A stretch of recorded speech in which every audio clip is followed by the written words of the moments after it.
Well, hello and welcome to our second night of the 2026 Summer Buddhist Study Center Summer Session. I'm Dexter Mar and I'll be your MC tonight. We'll begin with our evening with an opening service officiated by Rimban Reverend Yuika Hasebe. Please join us in chanting Junarai, found on page 60 of the Red Service book on the tables.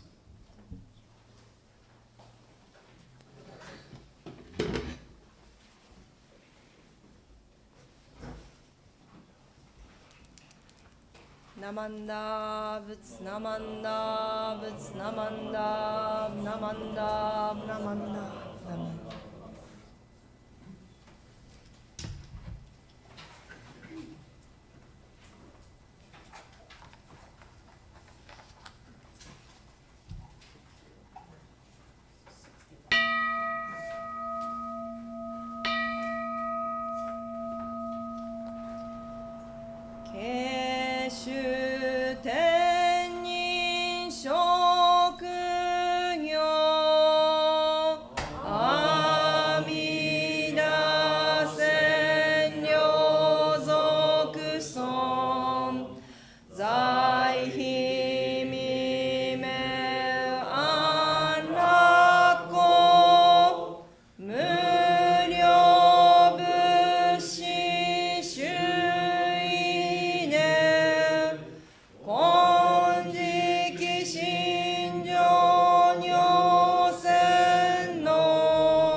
Joy.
Namanda, Bits Namanda, Bits Namanda, Bits Namanda, Bits Namanda, Bits Namanda, Namanda, Namanda.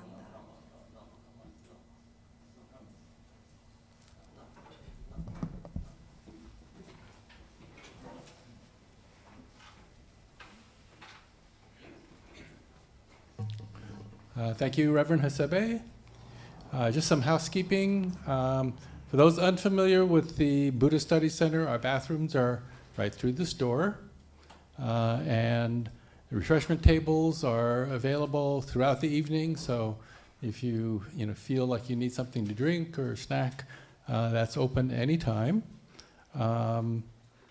We also have a sign-up sheet on the front desk for lunch with Aaron for Wednesday, Thursday, and Friday. So if you'd like to have a personal time with Professor Aaron, you can do so. We did today, had hamburgers and beer. The format for the evening is the same as last night, about an hour of a presentation and followed by Q&A, and then another session of presentations followed by a final Q&A, and then after at about 9 o'clock for about half an hour, we'll have Pauhana time, where we'll introduce Professor Aaron to Poke. Okay, so we'll take about a 5-minute break so we can kind of reset the room for the lecture. And so please help yourself to refreshments and get your beverage, and then we'll reconvene at about 6:15. Okay.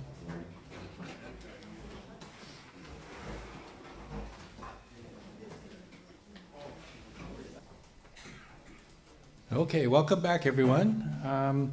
For those of you joining us for the first time, I'll reintroduce Professor Proffitt.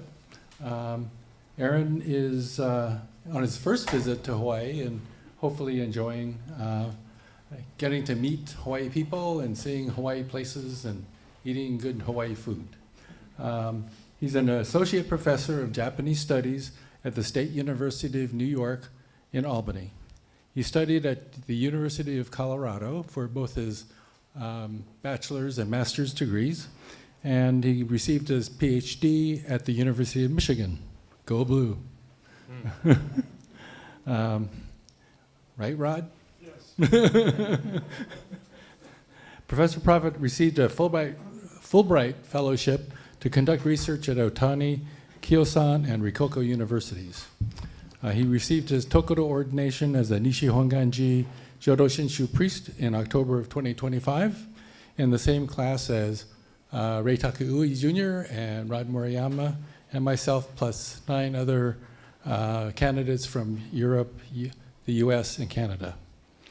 He co-founded the Albany Buddhist Sangha, which is associated with the New York Buddhist Church, where he was mentored by Reverend Earl Ikeda, whom some of you may probably know as a former Hawaii Honganji minister.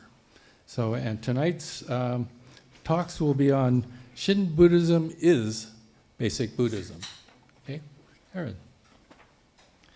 Thank you so much for the kind introduction, and it is, again, just a delight to be here. Met so many wonderful people and eaten so many lovely, delicious things, and I just am just excited. I was telling Dex, you guys can just consider me on call anytime you need someone to trek out to Hawaii and talk about Buddhism. It's a hard life, but I'm willing to make the sacrifice. So, when I was a kid, I was a big nerd. Surprising, I know, right? One of the things that I was really into was the X-Men, and I learned that there was a university where the Wolverine is the mascot. Wow. And as good karma would have it, I end up at Michigan. I noticed, this is 10 years coming, but I just now noticed that when the alumni organization sends you an email, they address it Wolverine, comma. I was like, I like that. So for future reference, please address me in emails accordingly. Speaking of being a big nerd, when I was in Japan, I had 3 library cards to 3 different Buddhist universities. And I would, and like in hip-hop videos, rappers will fan out their money, right? I did it with my library cards because I was just very happy to have my Ryukoku card, my Otani card, and my Koya-san card. Like, the legend on Koya-san is that if you pay close attention, you will see Kobodaishi Kukai somewhere, right? I don't think he hangs out in the library, though, because that's where I was most of the time. Right. Okay, so today's topic is inspired by a couple key issues. And my plan today is to talk with you more so than read at you, right? So the first one being, one time I was reading Kinryu Tsuji's book, The Heart of the Buddha Dharma. And I got to this really interesting line where he talks about Shakyamuni Buddha awakening to the light of enlightenment. Right? In Shoshinge we say, Namo Fukashigi Ko, that inconceivable light. Right? Now it often gets translated as, I take refuge in the Buddha of limitless life, I take refuge in the Buddha of limitless life. That's not what it says. It says, Namo Fukashigi Ko. The ko is the noun in that sentence. The light of enlightenment. So I'm sitting there thinking, I'm like, here we have the story of Shakyamuni being articulated in an explicitly Shin perspective. I thought that was really cool. So then I started thinking about other ways that we can do that. What are some of the fundamental Shin ideas that show up within the life story of Shakyamuni Buddha, within the so-called basic teachings? And once I started digging, I realized that it's everywhere. Now, what some people will do, and I'm going to do this a little bit later, so I'm not critiquing, I'm just saying some people do this, and is they'll dig into the Theravada texts and they'll pull out something. This looks kind of like this thing we already like in Shin, and they'll plug. That's fun, but not always that convincing. Okay, but to give like a deep read of the story of the Buddha, right? It's often said that one of the fundamental teachings, right? Buddhists don't agree on a whole lot, but the content of the Buddha's awakening under the Bodhi tree is often said to be about dependent arising. Right? The 12 links of the chain, dependent arising, and this connects with emptiness. This connects with no self. It also connects with other power in a really profound way. So once I started digging, I started thinking about all the other ways that other power functions in the life story of the Buddha. I came to realize that Shin Buddhists don't really have to try all that hard to find the basic Buddhism within Shin as basic Buddhism.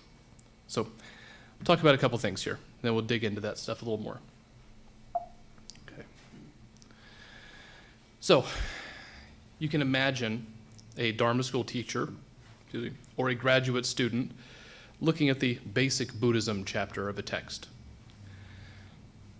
They're going to encounter the 4 noble truths, right? The truth of dukkha, right? I got a problem, right? The truth that, so the first noble truth, I'm stressed out. Right? Second noble truth, I'm stressed out because I seek ultimate satisfaction in things, but the thing about things is that they're not ultimately satisfactory. And I know this, and it stresses me out. Right? The dukkha that I encounter all the time is the dukkha of the last chocolate chip cookie, right? Because you don't enjoy that cookie, right? You wish you had just the one more, right? Right? The dukkha of Sunday evening. It's still the weekend, y'all. You could be enjoying the Sunday, but no, you're thinking, Monday, and I got this, and a Tuesday, and that stresses, and we get stressed out, right? But there's a solution. Learning about the mind, learning about the world, nirvana is achievable. And there's ways to achieve that, right? This is the Buddha's first sermon. Some people take that to be the be-all, end-all of Buddhism. Everything else is a footnote. Whereas other people look at that would say the majority of Buddhists, look at that and say, okay, now we're getting the conversation started. Right? Doesn't mean it's not as profound, but now the conversation can begin. We get into the Eightfold Path, and one of the things I enjoy about learning about the Eightfold Path, well, let me tell you a story about Reverend Ikeda, okay? So my Buddhist name is Shoken, which is right view. I didn't pick that. I would never pick that, right? I'm pretty far away from that, actually. So I'm down in New Jersey at the Seabrook Buddhist Temple for the Kieshiki ceremony. And my family and Reverend Ikeda are staying in the minister's quarters for the evening. So, he and I were hanging out. We're having a couple beers, as Shin Buddhists are apt to do. And we're just chatting, okay? And he's like, yeah, man, it's so important to to think about these fundamental ideas. Like, they're so critical. People may think of Shin Buddhism as being removed from that, but it's not.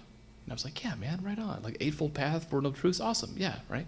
So the next day, they're handing out the little card that has your name on it. I get mine, it says Shoken. I go, oh, I see what you did there. That was sneaky.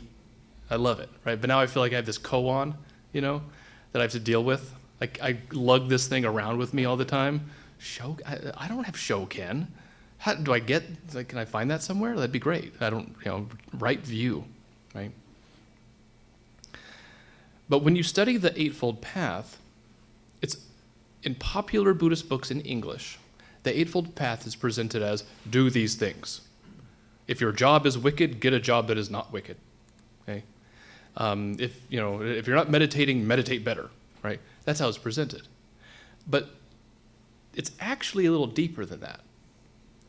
Right? The Four Noble Truths, by the way, are not the Four Noble Truths. The Adya Satya are the truths of the spiritually ennobled. They're the truths that if you get it, if you're a Buddha, if you're close to awakening, these are the things you understand. Not things you have to believe. It's not prescriptivist. It's descriptivist. So if you are seeing the world as it is, you will have right view. You will have right mindfulness. It's not do this and then you'll become a Buddha. But that's how it's presented, isn't it? Right? I think Shinran is doing something very similar, actually. Shinran is not saying, say the Nembutsu 10 times. Shinran is not saying, believe this thing that I'm telling you. I think Shinran is also describing the mechanics of the spiritual life. This is what's going on, y'all. So get out of your own way. Listen deeply. Stop trying to be the one in control all the time. And as you come to see the world as it is, as awakening comes to arise, as the light of enlightenment dawns, you will see things as they are.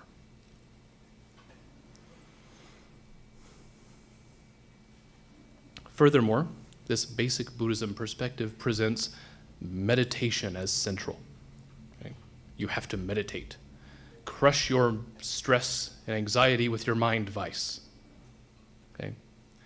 The story of the Buddha is presented as the solitary male protagonist on his hero's journey. Good for him. He's pulling himself up by his spiritual bootstraps.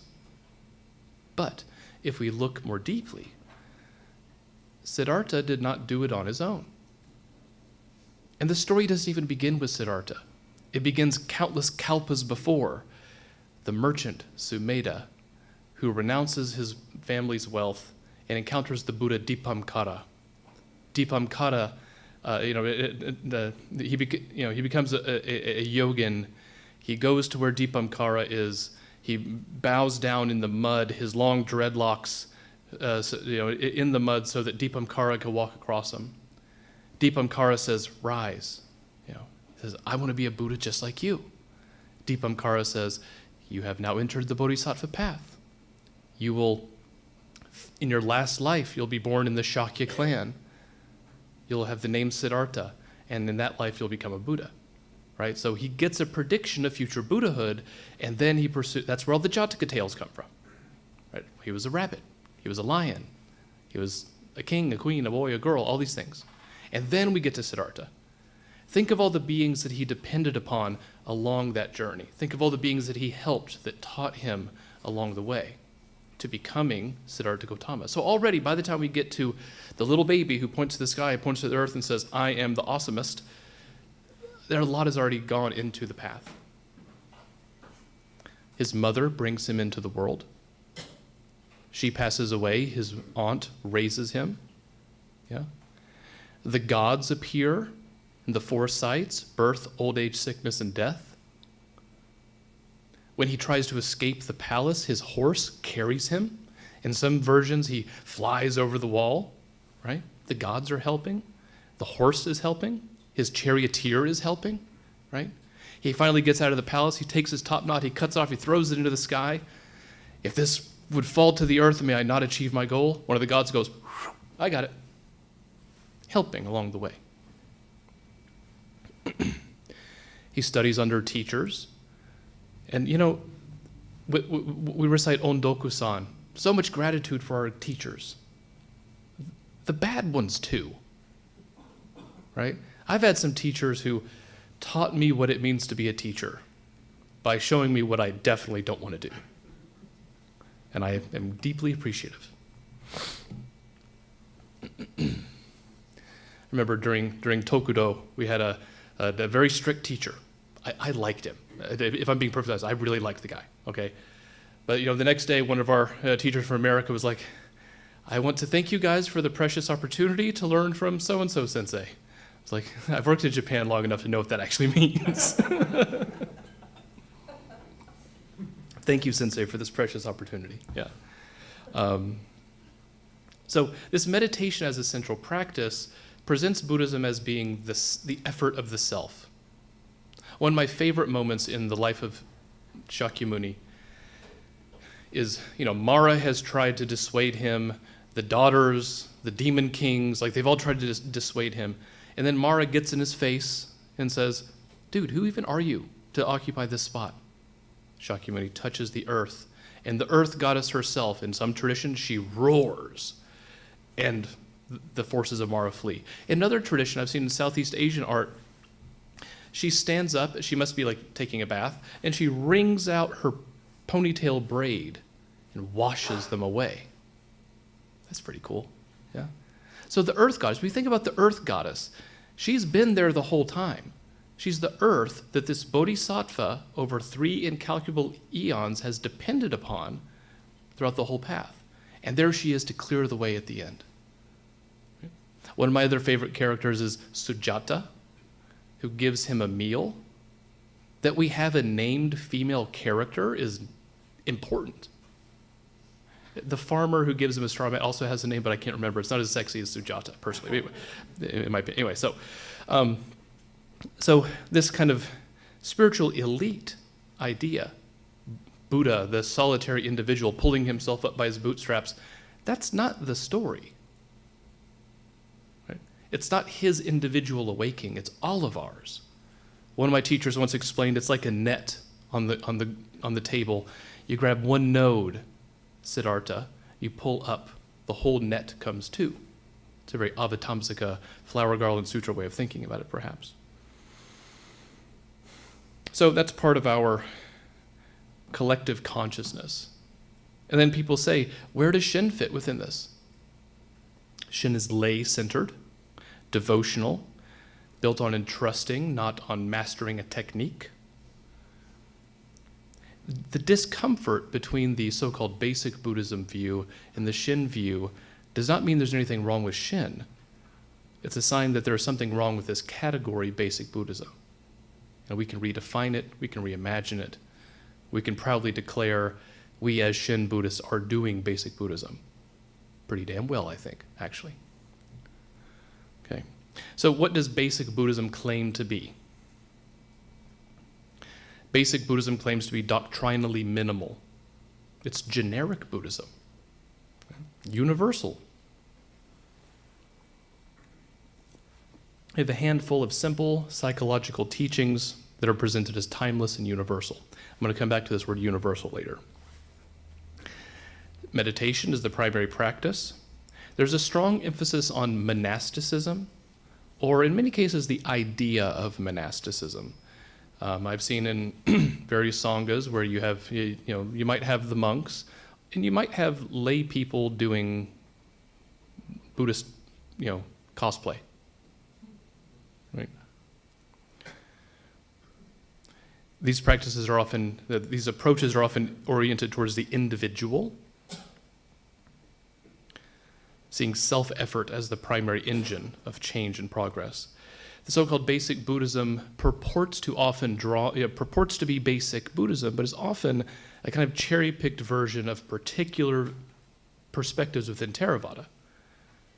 And what's funny is that if you actually look at Theravada, right, the book I mentioned yesterday, Living Theravada, it's not all that different, y'all, right? Actual basic Buddhism is pretty common across the Mahayana and Theravada divide, actually, because it's about community, it's about family, it's about engagement beyond the books, And I'm a professional doctrine nerd, don't get me wrong. I love the books, I love the ideas, I love the categories of thought, but if you want to talk about what Buddhism actually looks like, not just the type of Buddhism that me and my 5 friends might talk about in our seminar in grad school, what actual Buddhism looks like, right?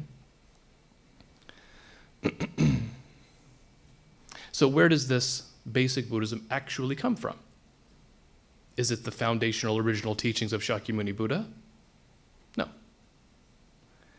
If I put my academic hat on, I'd say we don't have access to that. The early teachings of the Buddha were spoken by a man 2,500 years ago in a language we don't know. Like, not only do we don't know that language, but also we don't know what language it was. Some dialect of Magadhi, perhaps. We don't know, right? Eventually, a couple hundred years later, according to one story, the Buddha says, "No two of you go in the same direction, and when you arrive, speak the language of the people you meet." This means Buddhism is diverse from the very beginning. You see the same thing in the study of early Christianity. When they start kind of backtracking and say, okay, what did early Christianity look like? They're imagining you're going to have a bunch of branches today, and you'll slowly go back in time and eventually get to the main trunk, and that's original Christianity. But scholars of Christianity quickly realize that you start with the branches and you get closer, and oh no, the whole thing is this big mangled bush. What even has happened? Like, it gets more diverse the further back you go. Same thing in Buddhism. The further back you go, the more complicated it gets. The more our contemporary categories fall apart, right? Which is actually really exciting because it means like, wow, what was going on? There's so much more to learn, Probably someone will dig a pot out of a cave in Afghanistan and we'll learn some whole other thing. Like, wow, did you know there was a Buddha named, I don't know, Gary? He was a good guy, right? Okay, now we have a whole new Buddha. Great. I don't know. Kevin. Kevin Daibosatsu, right? All right. So, as I've already mentioned, early scholars of Buddhism were working to recover, invent the rational, original teachings of the Buddha, essentially cherry-picking bits and pieces of the Pali Canon. Yeah? They promoted this narrative of decline. And like many good scholars, they like to break things into groups of 3. Not because that's what the world looks like, but because that looks good in a table of contents or a 5-paragraph essay, right? Number 1, you have the original teaching of the Buddha. That's the good stuff. That's back when the Buddha was an Aryan, right? So this is before the Nazis, by a couple decades. But people in Europe are already saying, hey, did you hear about the Aryans? Pretty impressive, doing something similar to what we're doing. Oh my God. And then that we know what historical trajectory that rhetoric takes, right? And in their mind, a lot of these linguists, Buddha was an Aryan, an Aryan. That's why one reason they liked the Buddha is because they could have a non-Semitic world religion, right? Like, scholars who work on modern Buddhism have delved into this whole intellectual nexus where these early European scholars are trying to imagine another world religion. The parts of Christianity they don't like, the miracles, the hocus pocus, we got to find something better. Ooh, here's a religion that we can just kind of make up, cherry pick, and get the thing we're looking for. All right. So the 3 periods. Number 1, teachings of Buddha. That's the good stuff. Number 2, That's Mahayana. It's okay. It's fine. It has some good stuff, but then he starts getting weird.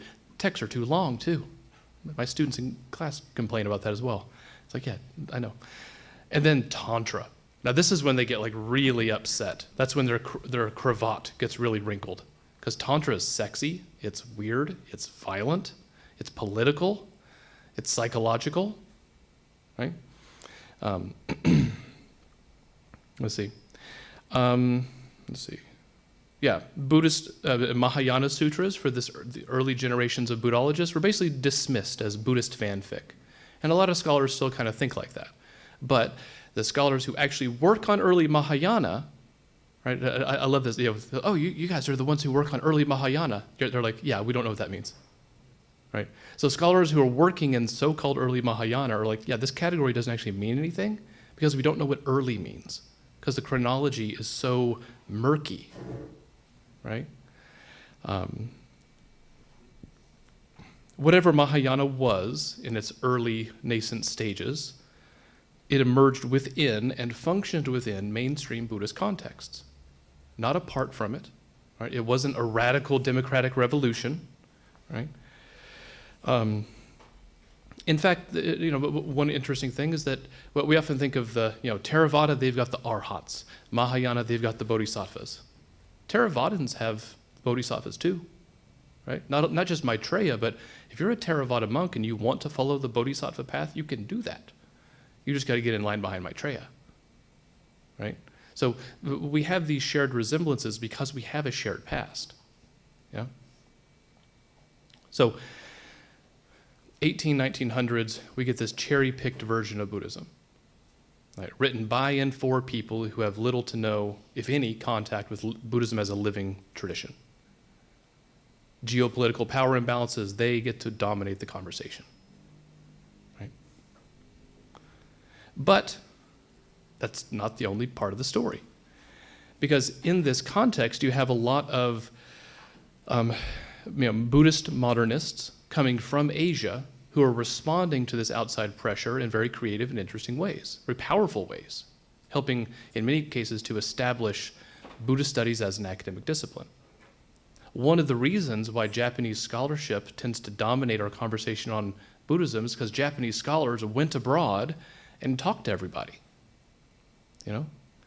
It's like, so during Meiji, they're sending young intellectuals to study everything, right? Meiji Japan is sent, England has good travel infrastructure, so send them to study English roads. That's why people in Japan drive on the wrong side of the road, right? I've almost been hit by a car more than once, and in Hong Kong, but anyway, that's a different story, right? You learn that the Prussians are good at war, right? And that's why Japanese boys wear the Prussian uniform going to high schools, right? Right? Same, hey, we hear that these Europeans are studying Sanskrit, the language of the Buddhist texts. Go to Germany and study Sanskrit, and they do, right? These strategies to address what Buddhist studies is doing they're not just absorbing what's being fed to them, they're also adapting and changing to it. So we have an alliance forming, international networks, right? Colonial scholarship and Asian reformist strategies, yeah? So what gets left out of this kind of emerging modern discourse on Buddhism? Devotion, merit, image and relic veneration. Oh no, that's idolatry, according to the Christian critics, right? I've heard some scholars of Buddhism, modern Buddhist studies scholars are pretty woke, right? They're the ones that I'm learning this critique, this post-colonial perspective from, right? And I heard this one be like, no, I want to reclaim the word idolatry. I do worship images. I'm an idolater. I was like, oh, I kind of like that. just reclaim it,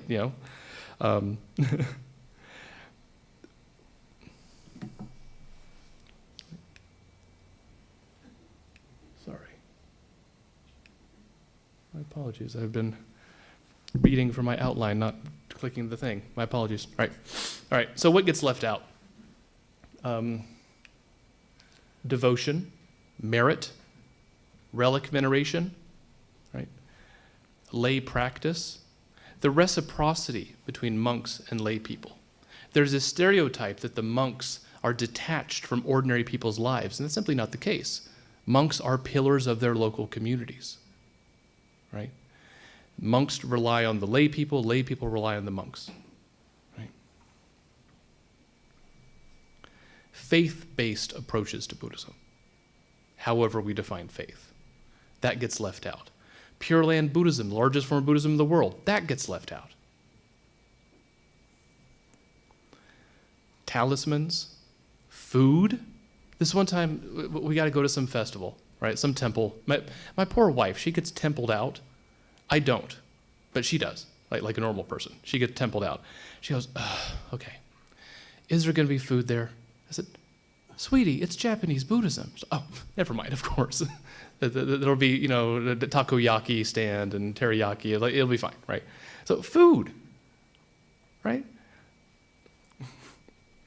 Family, ancestors, all this stuff gets left out from the so-called basic Buddhism. Right? The irony, right? Pure Land traditions, likely the largest living Buddhist population, are the most excluded from this basic Buddhism model.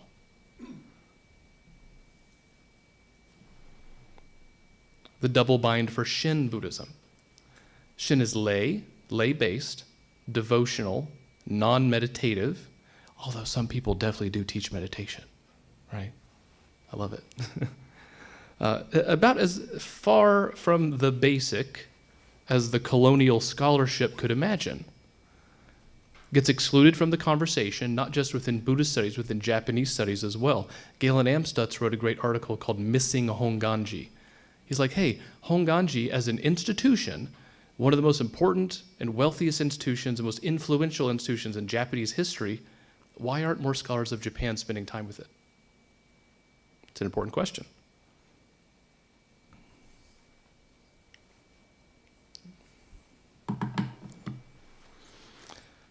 I would argue, however, that Shin Buddhism may be best positioned to represent basic Buddhism had these categories been drawn differently.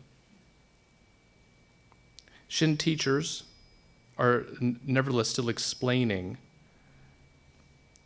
apologetically how their tradition fits.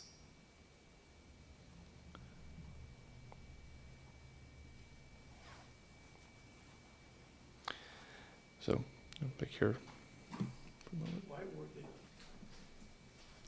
That in just a moment. All right. In the Senchakushu, Honen asks a very interesting question. He says, paraphrasing here, of course, which is a more accurate expression of limitless wisdom and compassion? A path that requires a ton of money and 3 PhDs to pursue, or something that anyone can do? Which one is a greater expression of that universal, Buddha reality? We can ask the same question here. Which is a better expression of basic Buddhism? A few categories and texts and teachings cherry-picked by Europeans who had no contact with living Buddhism, or the stuff that all Buddhists are up to? The basic things that people are doing every day across Asia. Yeah?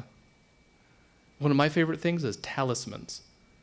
I have a friend who goes to Tsukiji Honganji. He says, dude, why don't we have talismans? Like, that's a whole thing, right?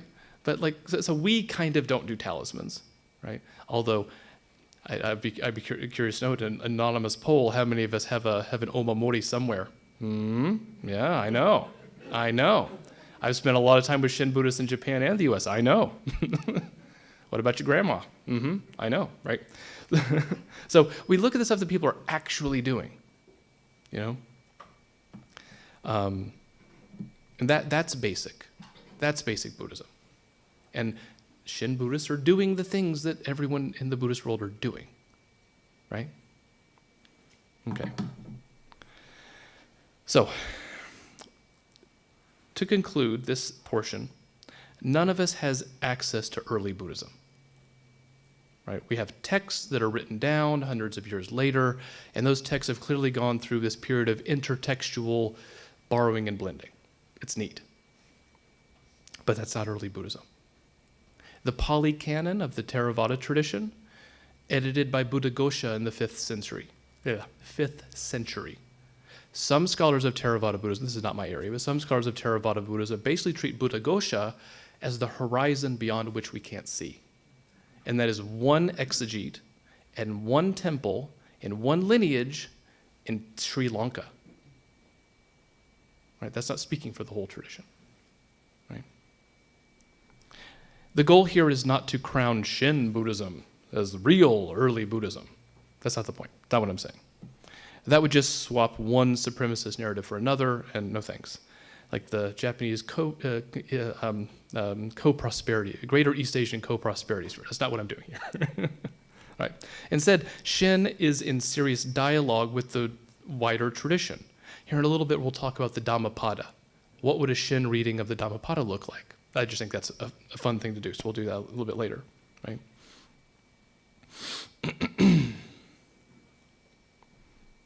There are real points of contact that we can delve deeply into, right? I said this yesterday. Having a particular tradition that you plant your feet in is not the end of the conversation, it's the beginning of the conversation. And from this position, we can look at the whole of the Buddhist world because we're doing the things that are basic to Buddhism. Therefore, we have a lot of potential for dialogue with Buddhists all around the world. We're going to disagree on stuff, but that's good. Otherwise, it'd be really boring, right? So, with that, I will conclude and look forward to any questions you guys may have. Thank you.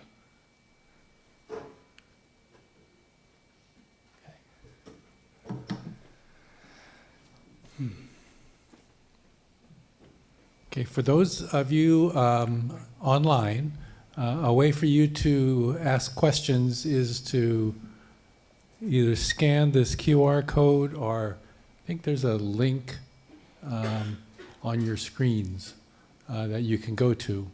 Not using Zoom, so you can't do the chat thing. Okay, yeah. So, but we do have a way. So, hopefully you can figure that out. Yeah. But for those of you in the room, you know, we can pass the microphone around for questions. Yeah. Yes. While we're getting the mic, I want to answer Rod's question. Why did Shin get dismissed so quickly, so easily? There are several layers to this answer. The first one is that early Western scholars of Buddhism said real Buddhism is Indian. Right? So Japanese Buddhism by default. The first book written about Chinese Buddhism, for example, was written by a Christian missionary. And when he used the term Chinese Buddhism, it was like Chinese Buddhism. He meant it as a derogatory term in a sense, right? Because that it was Chinese meant it was a deviation from real Buddhism, which is Indian, right? Now, of course, we know that's ridiculous. But if the people who are initially building the field have these kinds of biases, that just trickles on down, right? That becomes a default perspective. So, you know, and when we look at Meiji Buddhism, right, the new Buddhist movement, the Shinbukyo of the Meiji period, people are trying to advocate for, you know, Japanese Buddhism being real Buddhism, Mahayana Buddhism being worth, you know, Mahayana in East Asia, like, you know, part of the kind of marketing of Japan abroad, you know, Zen becomes a big part of this, is really about saying, like, you know, not only are we civilized, but also we're doing real Buddhism. Yeah? Because they had to advocate for that, because it had basically been dismissed out of hand. Yeah. And again, there's other layers as well, but that's the first piece. Yeah. Yes, sir. I was wondering, you had the listing of the Four Noble Truths, Eightfold Path. How about the 6 paramitas? Oh, yeah. Yeah. The 6 paramitas. Well, I think I like how our tradition talks about upaya. Okay, upaya, skillful means, is what a Buddha does. I don't do upaya. You know, I remember my first time, reciting the Ekoku in English, and then thinking, like, wait a minute, I'm not directing merit. I can't. How would I direct merit? And then Ikeda Sensei explained, part of the Dharma talk is explaining Amida Buddha is the one directing merit. Oh, I get it, right? I think we could think of the paramitas in a similar way. It's not I am cultivating wisdom. I'm not. I'm really not, right?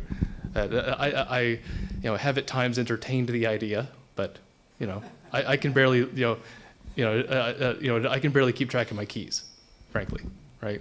I got a little thing on there. It's attached to my wife's phone, so it'll be okay, right? I'm not cultivating wisdom, And I think that some of these other things we could, again, like think back about the Avatamsaka Sutra, the Flower Garland Sutra. The vast 52 stages, 3 incalculable eons, contained in a single grain of sand. Or the Nembutsu. This is one of the fun things about, like, if you ever have a chance to read medieval Japanese Tendai thought, the stuff that the monks on the mountain who are deconstructing, who are performing brain surgery on themselves through meditation, essentially. When they're hanging out, they're writing about, the Nembutsu contains everything. It's limitlessly full of virtues, right? And Honen leaves the mountain, and he makes he becomes controversial because he's telling women and poor people that same thing, right? So I think we have the paramitas, right, with Namo Amida Butsu. I'm not cultivating them because I'm pretty incapable of those things, but nonetheless, it's coming along with us. So that's how I would frame that. Yeah. That's a big distinction.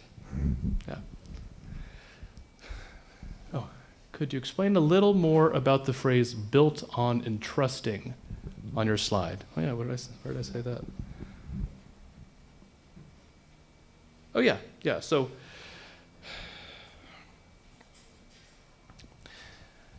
one of my favorite basic Buddhism quotes is where the Buddha on his deathbed says, "Test everything out. Prove it to yourself," right? The quote usually stops there because the second part of the quote is, "And you'll find out I was right." But the modern secular audience that quote is cherry-picked for doesn't want to hear that part, right? We like be a skeptic. Good, yeah, be skeptical. Be skeptical of your own self-effort. Be skeptical of thinking that you're going to be able to figure it all out on your own. Yes, be skeptical. And you'll find the Buddha was right. Yeah. So, built on entrusting, our Shin Buddhist tradition. So, do I have that? Where would that be?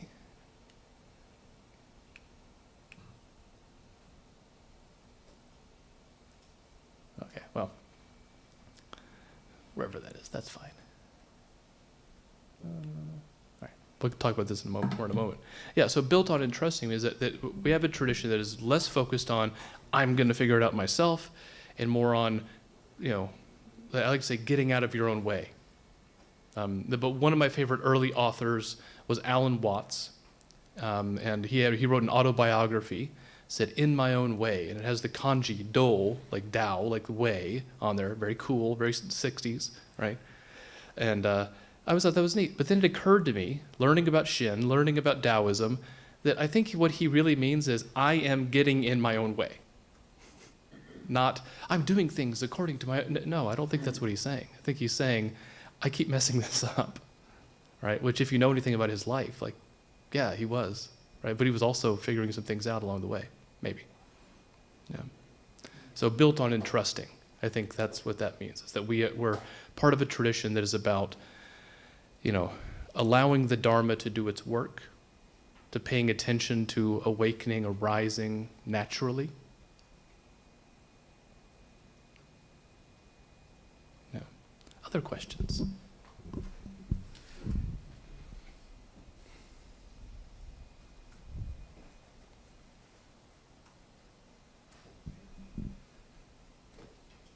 If there's no further questions, then we can take our 15-minute break. All right. And then we can reconvene at 7:15. So please, socialize and get some refreshments, and we'll see you back in 15 minutes. All right. Well, welcome back, everyone, for part 2 of our second night session. And again, we'll have about 45 minutes worth of presentation and then some more Q&A, followed by our pauhana time. Okay, so Aaron. All right. So I like this little subtitle, Living Buddhism is Basic Buddhism. Right? If there's anything we can remember from this talk today, is this point: living Buddhism is basic Buddhism. Yeah. Okay. So, recap of some of the main points. Basic Buddhism is neither basic nor representative of lived Buddhism. So we need a new definition of what basic means. So not doctrinal minimalism, but that which is actually widespread. Basic is that which recurs in most communities, most history, most practitioners. Yeah? My friend who attends Tsukiji Honganji and has an affinity for talismans, he sent me this nice Fudo Myo talisman, which I have in my wallet. I used to have a paper one from Narita-san in Yokohama, but my son found it, and I don't know, when little kids find things, they tend to fall apart.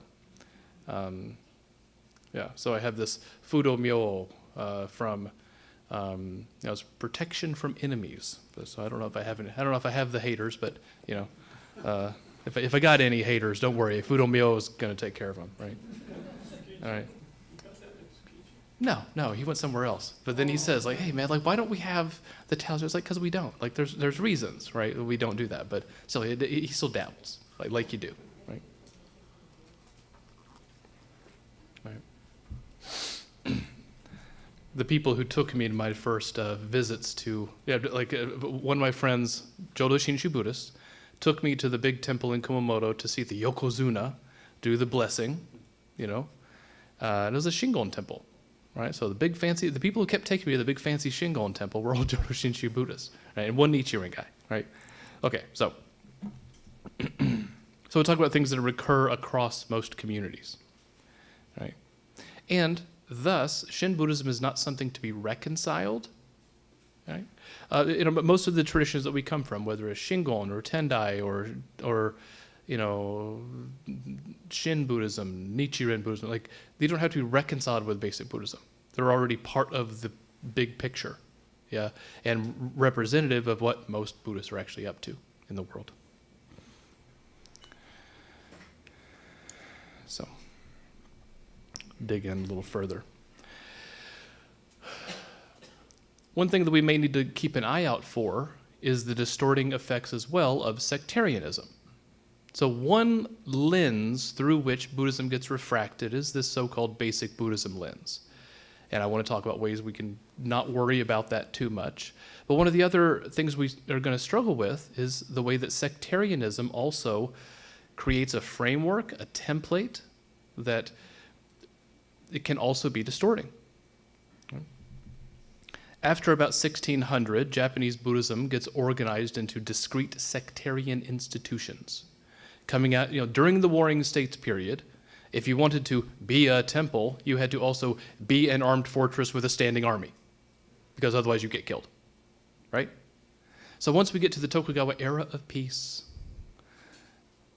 the government passes these jiin hatto, policies, and now institutions, the Honmatsu Seido, like the head temples, branch temples, the Danka system, it's surveillance, it's population control, travel was highly restricted. They're like, oh, but I would like to be a Shin Buddhist. Sorry, you live in the Nichiren. Too bad, right? Now that's an overstatement, but still, like, so essentially you have this system that's established, right? And that creates very clear lines between traditions. There are plenty of exceptions to this, but this becomes the dominant model that then is blended with the Western Buddhist studies model, and it makes for a nice table of contents, Here's the chapter on Tendai, Shingon, Zen, Pure Land, Nichiren. Everyone's in their nice little box. Right? Think of the scholars who don't like their food to touch. Right? Tokugawa Neo-Confucians don't like their food to touch either. Right?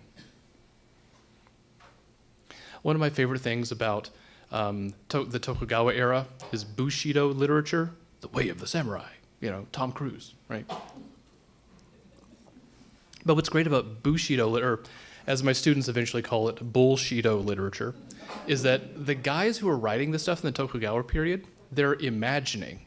Like these guys wear their swords to their desk job, they take the swords off, and they write literature about back in the day when men were men in the Warring States period. They don't know, right?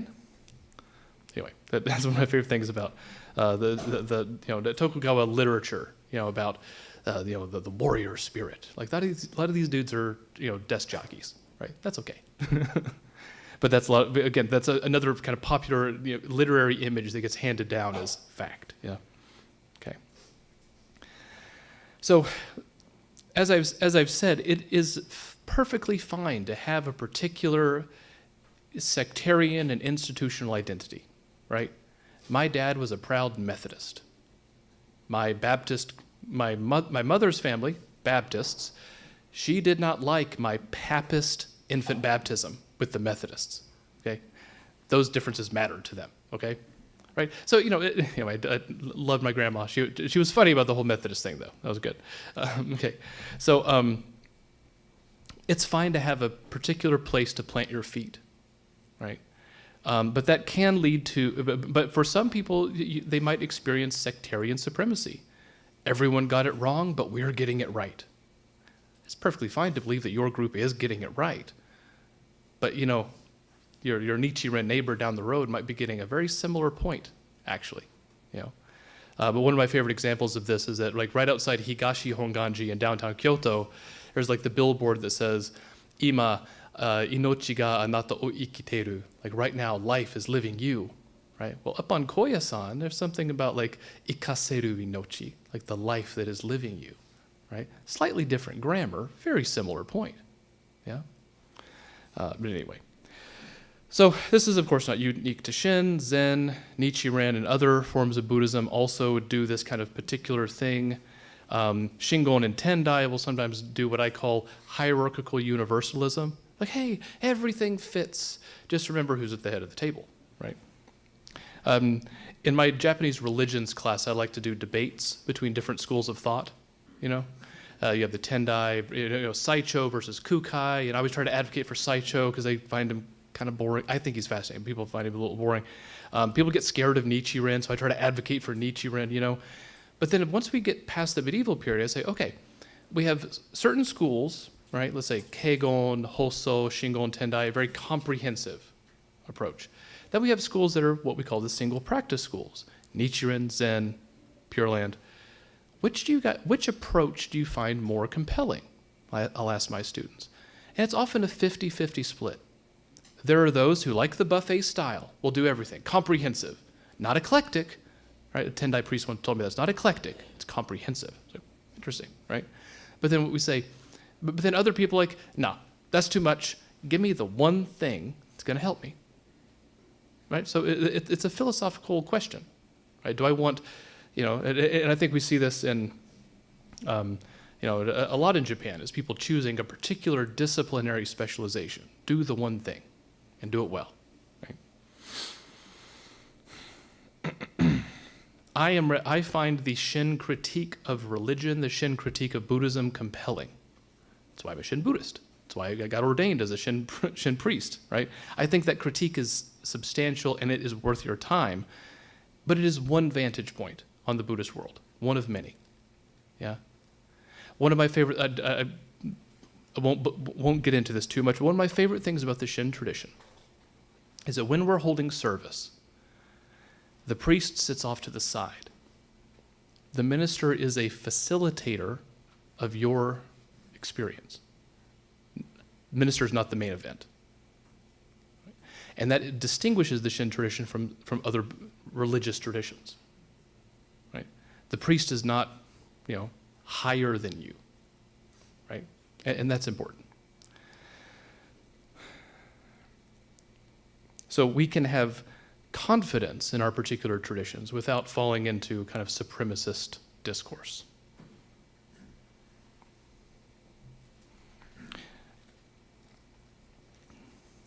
So in Jewish studies, they talk about how the name Israel means something like wrestling with God. Right? So Jewish rabbis wrestle with their texts. Yeah? Buddhists wrestle with their texts too. Shin Buddhists are wrestling with the Mahayana. Yeah? Like many spiritual traditions, we begin from the shared premise. The default mode is flawed. That's what right view is about. I don't see the world as it is. I don't see Buddhism as it is, right? I have a very limited view. Some traditions are going to respond with diligence, practice, effort, pulling yourself up by your bootstraps. Shin's move is counterintuitive, almost Taoish in orientation. I mean, everything in East Asia is kind of Taoish, right? I'm not saying Taoist, Taoish, right? It's counterintuitive, right? Action through non-action, right? That doesn't mean Shin is Taoist. It means Shin is from East Asia, right? Get out of your own way. Awakening arises naturally.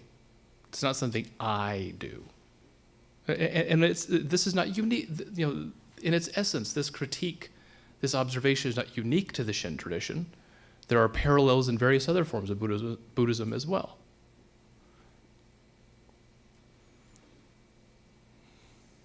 Shin offers this check on the ego that wants to achieve religious accomplishment.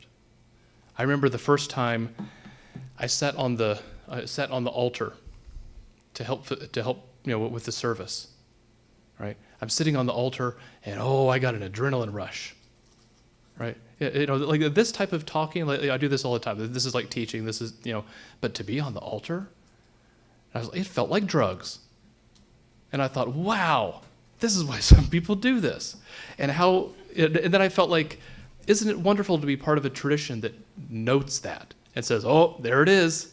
There's that ego. Observe that. That's that monkey mind. That's that Bombu nature. You think you're fancy, don't you?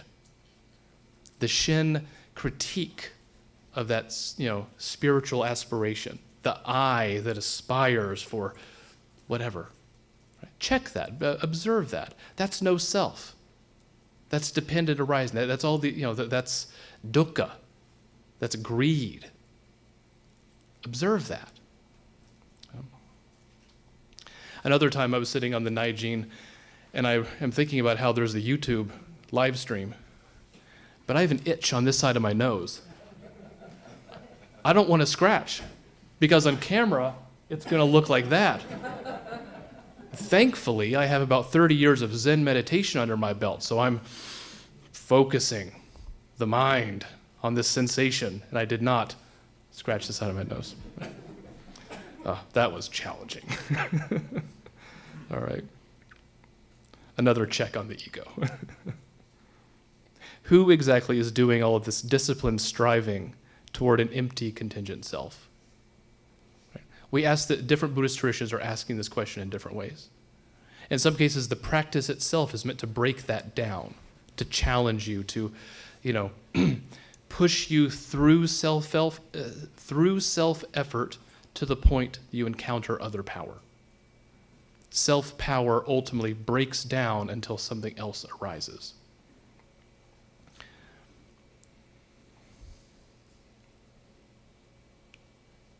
So, one of the ways that we can put the Shin tradition in dialogue with other traditions is to give Shin readings of texts.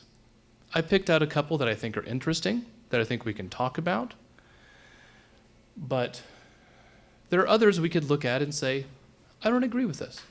So the Dhammapada One of my favorite things to do in class is to read text with students, book in hand, looking at your face, not your phone, like that sort of thing. It's one of my favorite things to do.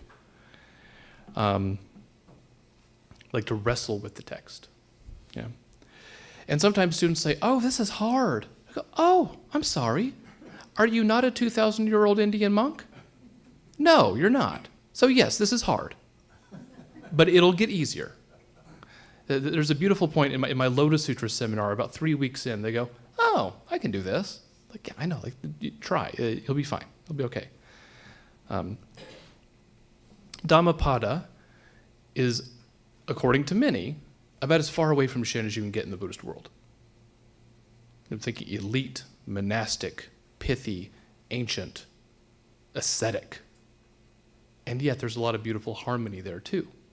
And we can do this with a lot of texts, right? Not just cherry-picking Theravada text. We can put the Buddhist tradition in dialogue. Yeah. Not by matted hair, nor by lineage, nor by birth does one become a holy man. But he in whom truth and righteousness exist, he is pure. He is a holy man. So this is part of a critique of performative spirituality.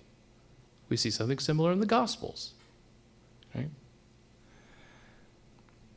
Shinran's critique of self-power practice is also a critique of spiritual elitism, spiritual one-upsmanship, right? You think about the aristocratic nature of the Sangha in Shinran's day. Basically, you have these aristocrats having boys. You got to keep them busy. You got kings having princes. You got to keep them busy. Then go be the abbot of a temple, right? So then the temples become just another sphere where cultural elites are fighting with one another for power. Just another institution. Again, when I say religion's not special, I'm not being cynical. I'm describing how religions and institutions function in the world with people, right? So when Shinran's leaving, part of what he's leaving is this performative, power-seeking culture, right? Who are performing what it means to be a holy man.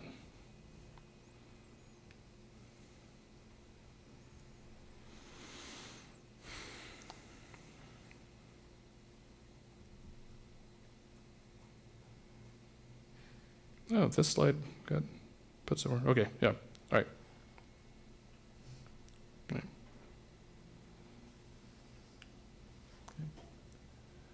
Mind precedes all mental states. Mind is their chief. They are all mind-wrought. If with an impure mind a person speaks or acts, suffering follows him like the wheel that follows the foot of the ox. Shinran, writing in the context of Mappo, the end of the Dharma age, was skeptical of how far the disciplined free will can be relied upon. He focuses instead on Amida's vow. So some people will look at this quote from the Dhammapada and say, okay, I'm going to work on the mind. Good, do that. Right? That's what people in Shinran's day are saying too. Work on the mind, that'll fix it. But some Buddhists are saying, I don't know. I don't know if this is working. I don't know if this works anymore. But that is still an observation about what the mind is doing. When you learn how the mind works, when you become intimate with your, Confucianism says, Confucius says to become intimate with your, inherently good nature. That's nice. If you can do that, good. Shinran's talking to those who get to know themselves and say, wow, there's a lot going on there, right? But it's about learning about how the mind works. What is the mind, right?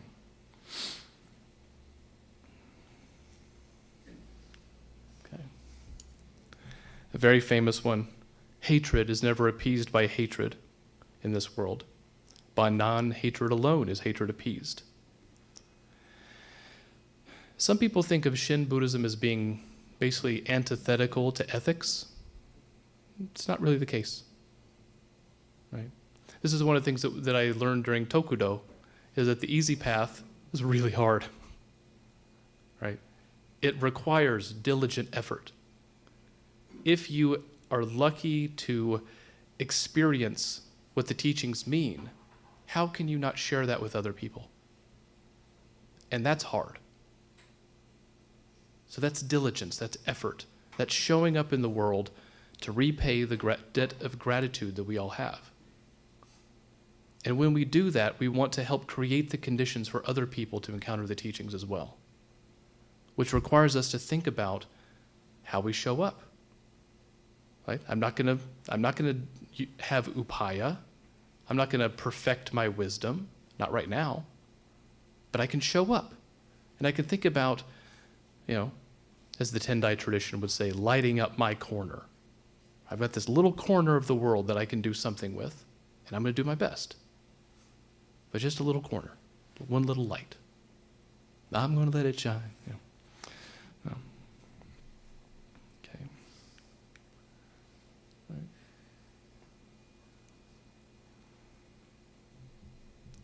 He who holds aloof from householders and ascetics alike, and wanders about with no fixed abode and but few wants, him do I call a holy man. Shakyamuni Buddha is engaged in a critique of the religious culture of his day, not just in terms of doctrine, but also in terms of how people are showing up in their role as spiritual figures. One of the issues that early Buddhism is dealing with is, what is a Brahmin? I would say this term, holy man, so what is a Brahmin? Right? For Brahmanical Hinduism, they say, those of us who are born into this particular class. The Buddha says, no. Right? The true holy man, the true holy person, is beyond that. So it's a critique of a kind of classism, a kind of racism even. Shinran's critique of self-power includes a critique of spiritual elitism. Very similar. The role of your government-sponsored priest is not dissimilar from the Brahmin elite class. One of my favorite things about reading Indian spiritual literature is this debate: who's really in charge, the warriors or the priests? Right? Well, the priests say the priests, right? The warriors disagree. Could we see the Buddha versus the Brahmins as the same? Because Buddha's a warrior. And then the Brahmins are the priests. Like, is he just participating in the same debate? Maybe, I don't know. It's a fun question.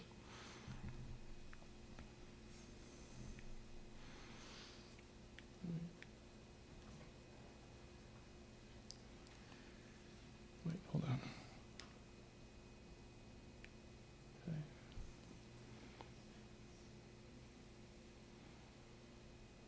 Whoever, being depraved, devoid of self-control and truthfulness, should don the monk's yellow robe, he surely is not worthy of the robe.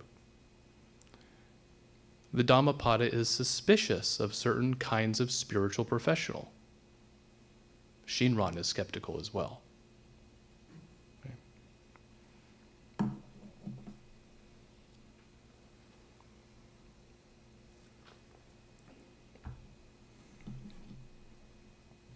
Okay.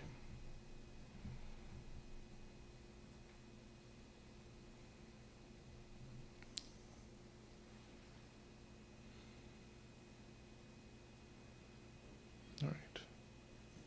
About how much time do we have left? 20 minutes, okay. Got a few other things trying to decide.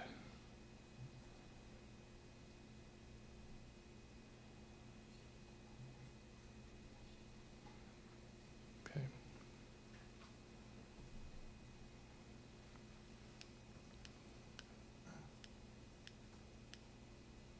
All right.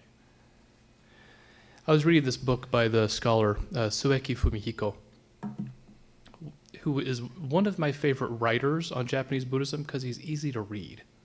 A lot of Japanese scholars, they just it keeps going, keeps going. You know, you turn the page, it's still the same sentence. Like, what is happening now? And you get to the end, you find the verb, the dewa nai daro ka, and you're like, well, I don't know. Tell me.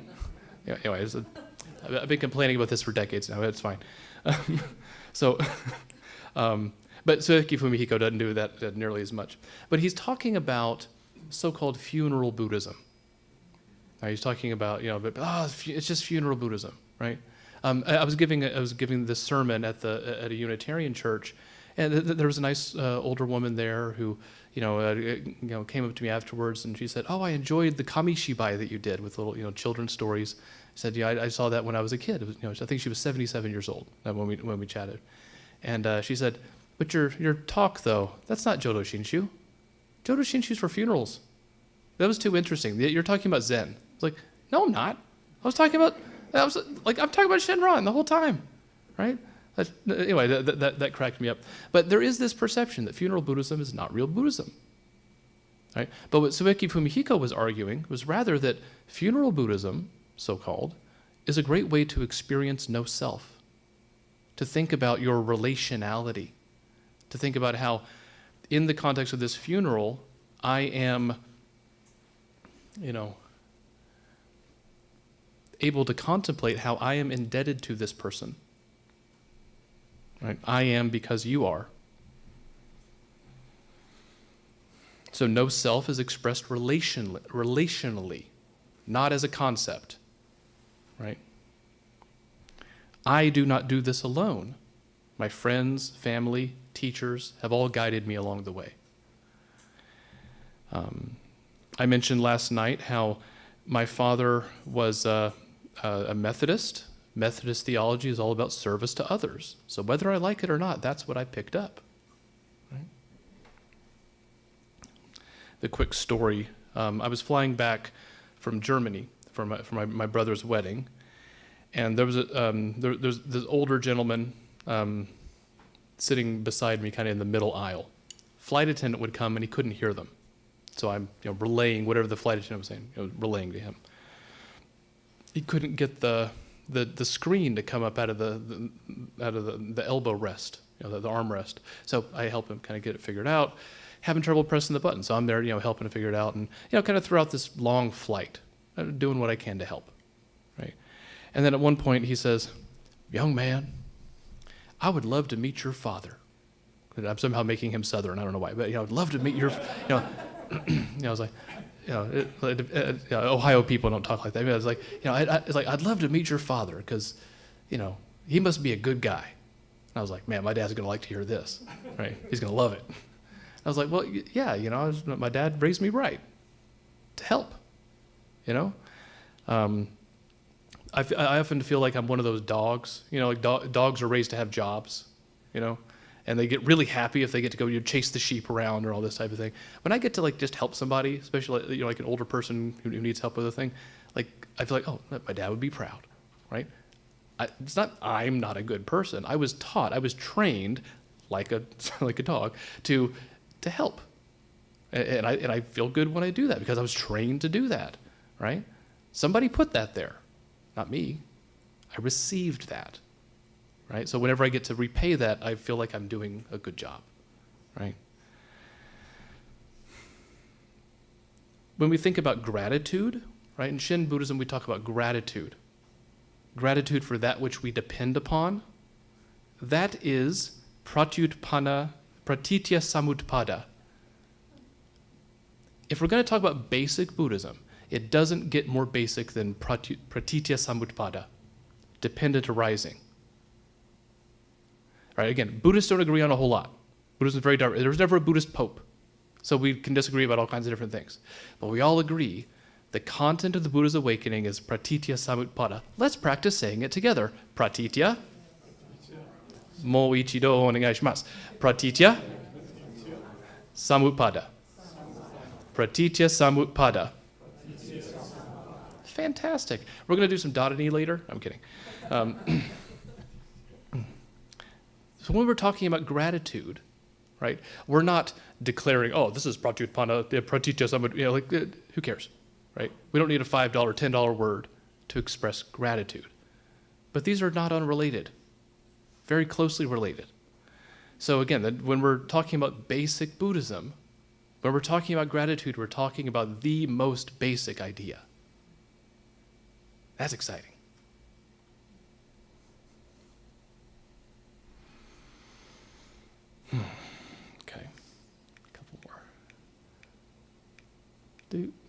Okay. So once again, talk about basic as lived. What do most Buddhists, most of the time, actually do? Devotion, merit-making, ritual, not solitary attainment, not the hero's journey, right? Pure Land, one of Mahayana's major durable currents for well over a millennium. That's basic Buddhism. Talismans, altars, food offerings. Your food offering, that's another, pratitya samutpada. That fruit is able to be there because of countless causes and conditions beyond conception. Right? Nah, dude, it's just an orange on a shelf. No, it's not. I was once hanging out with this Shingon priest who, he picked up a teacup. They started explaining, here's how the teacup is made, here's where it came from, here's where it's going. He basically explained the history of the cosmos with a teacup. I'm sitting there, having not taken any substances, and I'm looking at this teacup and be like, whoa, that's the universe. Like, it freaked me out, right? He was a very good teacher. I can't give the explanation, but it was really good, right?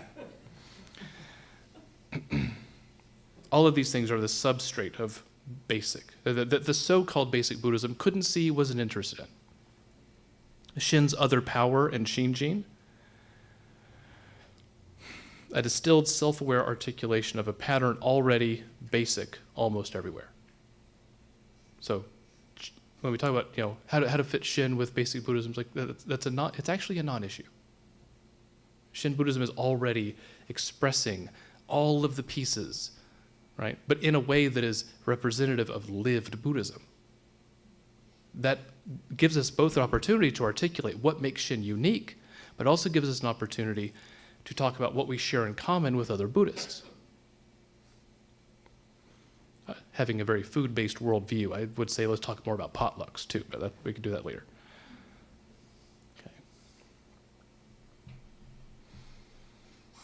Okay. All right. The mismatch that we're talking about is an artifact of 19th century field configuration, not a fact about Buddhism. For whom are we adapting Shin to fit basic Buddhism? We don't have to do that. What is gained and what is lost?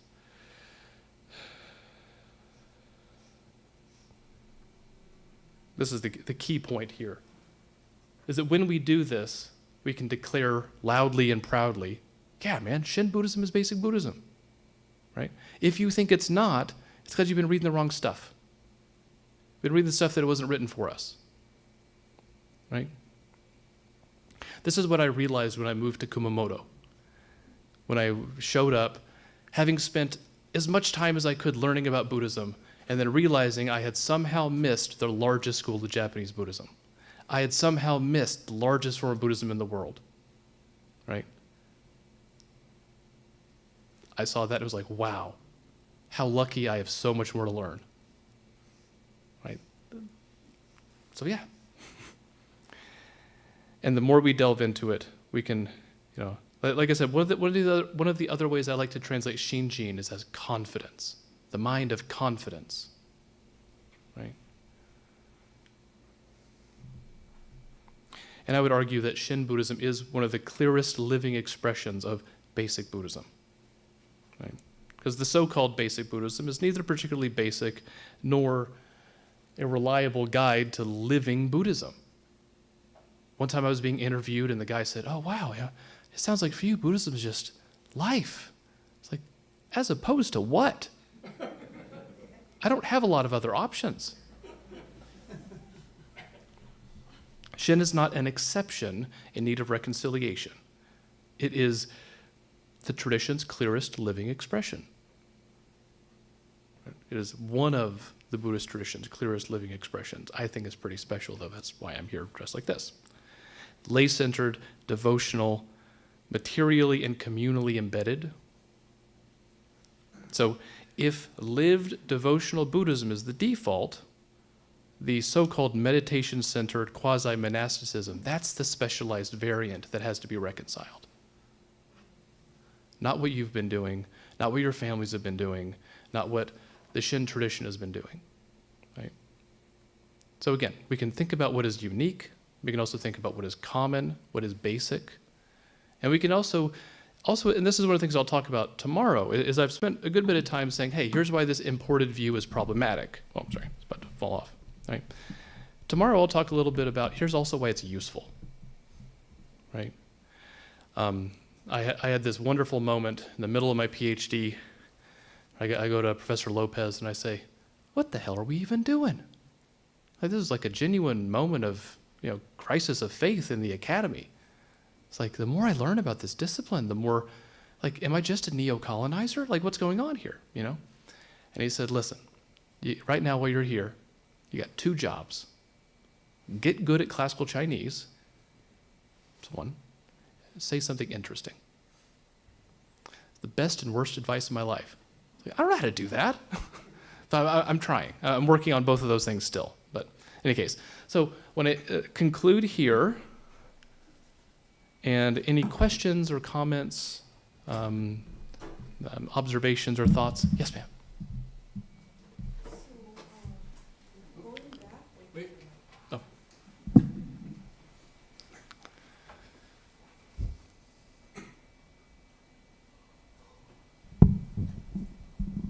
Going back to your first slide about basic Buddhism, Uh-huh. so would you consider the Nembutsu basic Buddhism? Oh, yeah. So, for example, right, this is something I talked about a little bit yesterday. It is absolutely one of the most fundamental expressions of Buddhism, Mahayana and otherwise, mindfulness of the Buddha. Every time you look at an image of the Buddha, every time you walk into a Buddhist temple, you look at a Buddha image, right, you chant the name of the Buddha, whatever it may be, like, that's about as basic as it gets, actually. Yeah? We might describe it differently, but mindfulness of Buddha, which is what Nembutsu means, right? If not that, what else are we doing? Right? We're talking about Buddhism. We're being mindful of Buddha, right? In Albany, I sometimes teach mindfulness at the co-op. So when I say mindfulness, I don't mean sati, right? I mean nen. Right? They don't know that yet, but they figure it out eventually. Right. Do an online? All right. What about the contrary narrative? Buddhism spreading from India to China to Japan to the West, each form rendering its predecessor less interesting. So D.T. Suzuki says, the roots are in India, the flower is in China, but the fruit is in Japan. Said at a time when Japan is colonizing China, that's a little tacky, okay? One of the reasons why I had to quit hanging out in Zen places. Now, I've been a Shin Buddhist for 20 years, more than 20 years now. But I haven't lived by a Shin Sangha most of that time. So I went to whatever was available, whatever was around, and many times, both in Japan and elsewhere, in convert Zen communities, there's this attitude of like, gosh, we're doing it so much better than them. Oh, who's them? They mean Asian people. Right? I've encountered this kind of anti-Asian racism in Zen spaces enough times. It's like, no thanks. Hard pass. That's not the type of Buddhism I want to be participating in. Right? So there's this Theravada monk, Bhikkhu Analayo, and he published a great book called Superiority Conceit. And he goes after everybody. Theravada Buddhism claims to be original Buddhism. Mahayana Buddhism says, we're better than Hinayana. Stop you there, right? And he goes after everybody, right? Men over women or whatever. Like each way that Buddhism gets manipulated to, we're better than other people, right? Westerners will sometimes say they're modern Buddhism, secular Buddhism, right? That this is kind of secular Buddhism is often very white-coated, by the way, right? Sometimes Japanese Buddhism will say, we're preserving what's in China.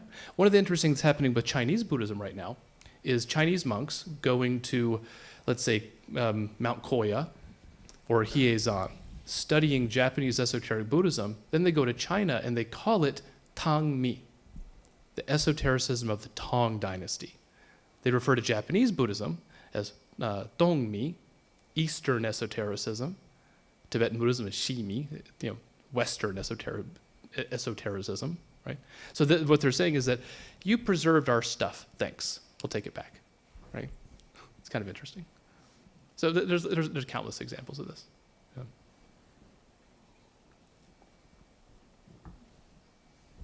All right. You quoted several passages from Dhammapada. Do you have a favorite passage from Shinran Shonin's writings? Oh, I have several. It's hard to say.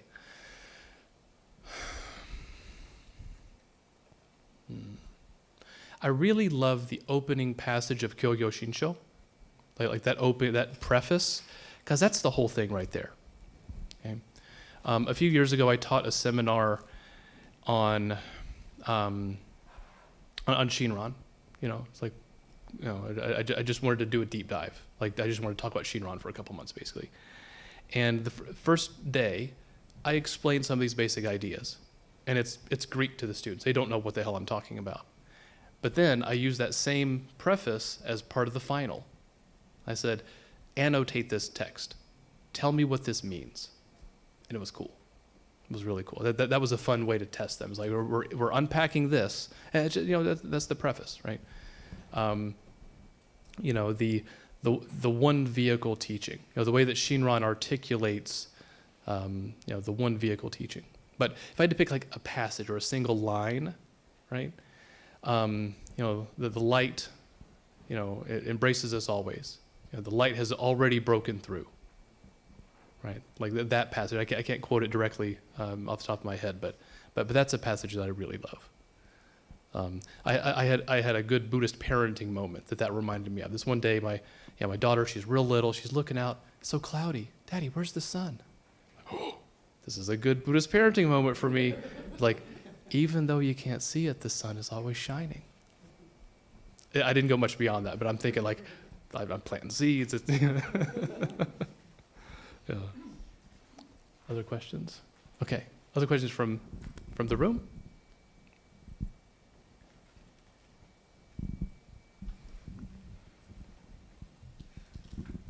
Any from more online friends? I'll contribute one. Oh, please. You talk about the need for confidence in sharing our Shin teachings with others. Yeah. And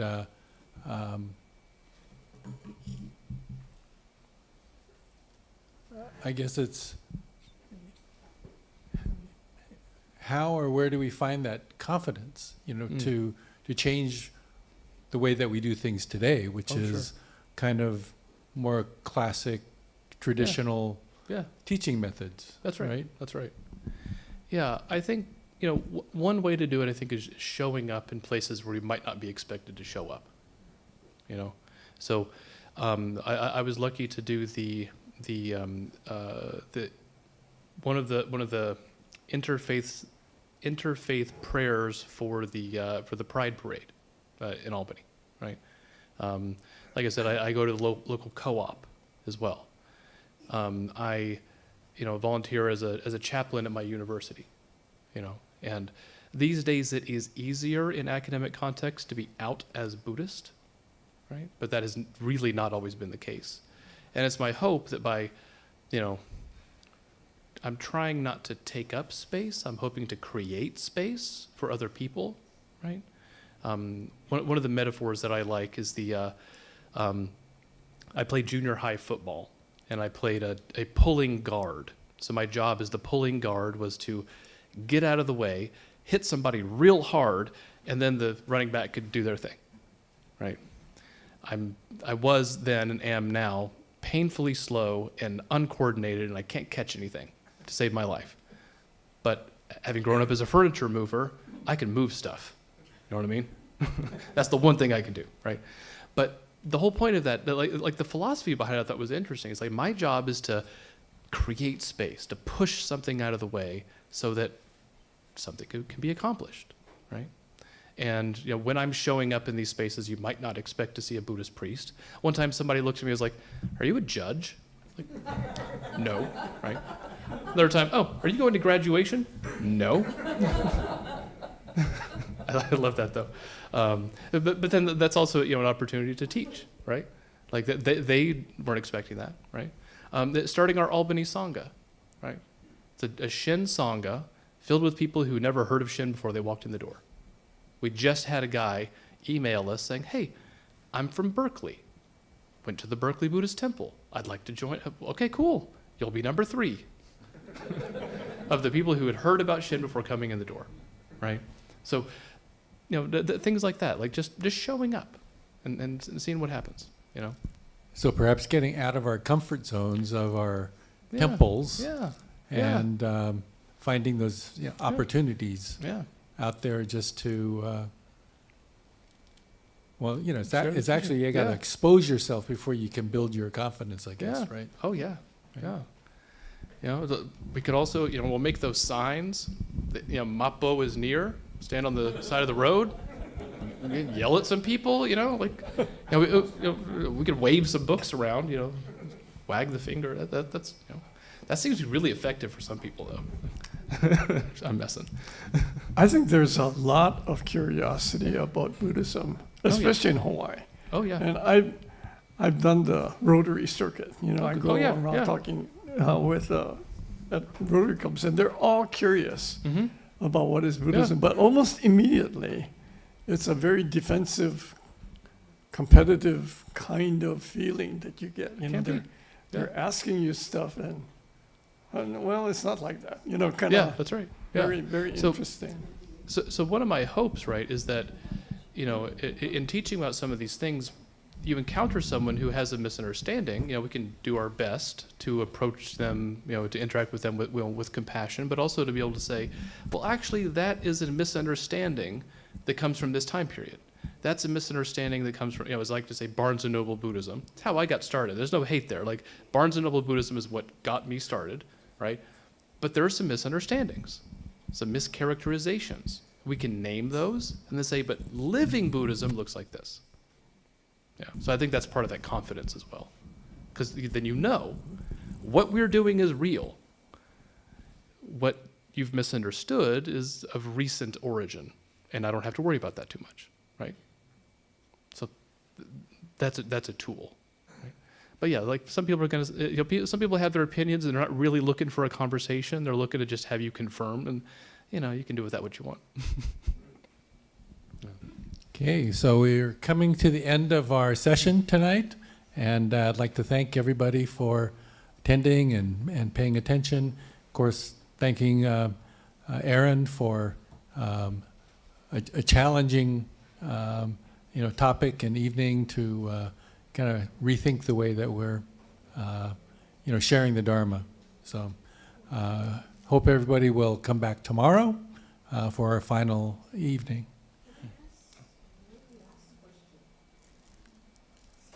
Oh. Maybe hold it and we can do it tomorrow. Yeah, okay. Okay. So, our technical crew is saying that we're minutes past our closing time. Okay. So thank you very much. And remember, we're going to be staying for about another half an hour. So you can ask questions of Aaron, during that time. Okay. So we'll be setting up here. Okay. So thank you very much. Let's put our hands together in Gasho. Right.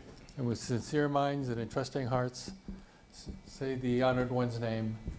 Namo Amida Butsu. Namo Amida Butsu. Namo Amida Namo Butsu. Amida Namo Amida Butsu. Namo Amida Butsu.